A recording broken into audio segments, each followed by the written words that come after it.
Main monopoly ચટણી છે. હવે બધા કોપીમાં ચટણી કોપીમાં અમારે જે ચટણી નહીં જ બને. દેખાવ હરખો આવી શકે પણ ટેસ્ટ હરખો નહીં હોય. આવી ચટણી કશે જ નહીં મળે આખા સુરતમાં. કે મેન મોનોપોલી ચટણી છે, તમે એકવાર જરૂર ટેસ્ટ કરો, અલગ ડિફરન્ટ લાગશે ભાઈ.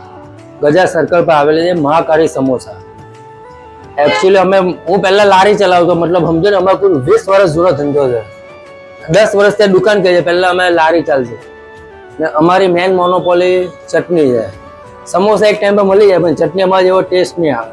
ને પ્લસ આખા સુરતમાં મારી એક જ શાખા છે.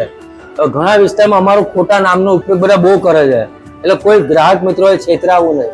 અમારી ખાલી એક જ શાખા છે, એ બી કતારગામ પર આવેલી મહાકાળી સમોસા. સમજો ને, હવે થોડુંક વધારે લીધો, પહેલા ઓછો હતો, હવે 8:30 થી 12 1 વાગ્યા લગી હોય છે. તો બી બધા કસ્ટમરે ફોન કરીને આવું, થોડો ધક્કો થાય નહીં. નંબર અમને સ્ક્રીન ઉપર આપે છે. અમારે 30 રૂપિયાની પ્લેટ આવે, 30 માં 8 નંગ જેવું આવે, 260 ના કિલો તળેલા. આ લોકેશન આવે ગજા સર્કલ પર, ક્રિકેટ ગ્રાઉન્ડ છે ને એની એક્ઝેક્ટ સામે મહાકાળી સમોસા.